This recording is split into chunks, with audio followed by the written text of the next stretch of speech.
আসসালামু আলাইকুম। সারা বাংলাদেশে বৃষ্টি হচ্ছে। আজকে আপনাদেরকে একটা তথ্য দিতে চাই। তথ্যটি হচ্ছে, আপনারা জানেন যে বাংলাদেশের মধ্যে প্রচুর পরিমাণের নাইট ক্লাব আছে। যে নাইট ক্লাবের মধ্যে আপনার নাচ গান মদ জুয়া সব কিছু চলতো। সেই নাইট ক্লাব কিন্তু এখন বর্তমানে আমরা যেটা দেখতে পাচ্ছি, আমরা যখন আগে রাত্রের বেলা ঢাকার ভিতরে গাড়ি নিয়ে যাইতাম নাইট ক্লাবের আশেপাশে দিয়া, কিছু কিছু নাইট ক্লাব আছে যেগুলা রাস্তার পাশে হয়ে থাকে। সেই নাইট ক্লাবগুলোতে দেখতাম যে প্রাইভেট কার 100, 150, 50টা 20টা প্রাইভেট কার কিন্তু সবসময় কিন্তু রাত্রে 12টার পর থেকে আসতে শুরু করতো। তো নাইট ক্লাবগুলোতে কিন্তু এরকম বিপুল পরিমাণ মানুষজন আসতো রাত্রে। তো এখন তখন দেখতাম আপনার নাইট ক্লাব থেকে বের হয়ে তারা নেশা করে যে ফজরের আজান দেয়, সেই টাইমে কিন্তু নাইট ক্লাব থেকে বের হয় মানুষ। তখন এই মেয়েদেরকে জড়ায় দইরা প্রাইভেট কারের ভিতরে ওই মাতালগুলা উঠতো, এগুলা দেখতে পাইতাম। কিন্তু বর্তমানে আপনারা জানেন সারা বাংলাদেশে যে আন্দোলন চলেছে, সেই আন্দোলনের পরে এখন বাংলাদেশের বলতে গেলে প্রচুর যেই নাইট ক্লাবগুলো ছিল, সেই নাইট ক্লাবগুলো কিন্তু এখন বন্ধ রয়েছে। সেই নাইট ক্লাবে এখন আমরা গাড়ি যখন চালাই, বিশেষ করে অনেক নাইট ক্লাব কিন্তু বন্ধ রয়েছে। নাইট ক্লাবে কোনো মানুষ এখন কিন্তু যাচ্ছে না, কারণ সবাই কিন্তু একটা আতঙ্কের ভিতরে রয়েছে। তাই অনেকে নাইট ক্লাবে কিন্তু যাচ্ছে না, নাইট ক্লাবগুলো মুক্ত রয়েছে।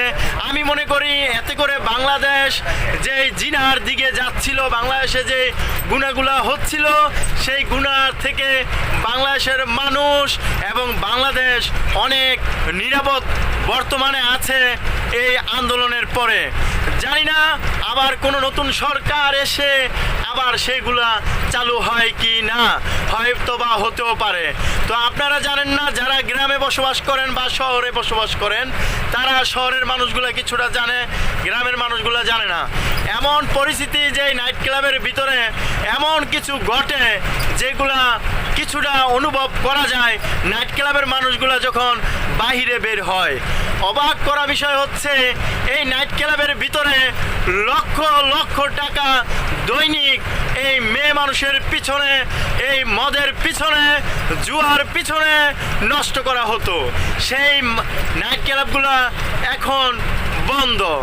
মানুষগুলা ভালো আছে, মানুষগুলোকে ভালো থাকতে দেন। যারা আগে নাইট ক্লাবে আসতেন, আপনারা আপনাদের যেই ব্যবহার, যেই চলাচল, সেটা পরিবর্তন করুন। আমি জানি হয়তোবা ক্ষমতাশীল যে দল ছিল, সেই দলের বেশিরভাগ মানুষই কিন্তু হয়তোবা নাইট ক্লাবে যেত। তাছাড়া যাদের পকেটে টাকা নাই, তারা কিন্তু নাইট ক্লাবের ভিতরে ঢুকতে পারে না, যেহেতু নাইট ক্লাবে প্রচুর পরিমাণে টাকা খরচ হয়। আর ওইখানে বলতে গেলে টাকা উড়ে, ওইখানে টাকা উড়ে, আর ওইখানে মানুষগুলো অনেক আনন্দ উল্লাস ওইটার ভিতরে করে থাকে। অথচ বাংলার মানুষ বিভিন্ন জায়গায় না খেয়ে পড়ে থাকে, খেতে পারে না। এক বেলা খেলে আরেক বেলা খাবার জোটে না। অথচ তাদের এই পাপের সাম্রাজ্য অনেক টাকা নিয়ে এই সবগুলা করে বেড়ায়, জনগণের টাকা নিয়ে।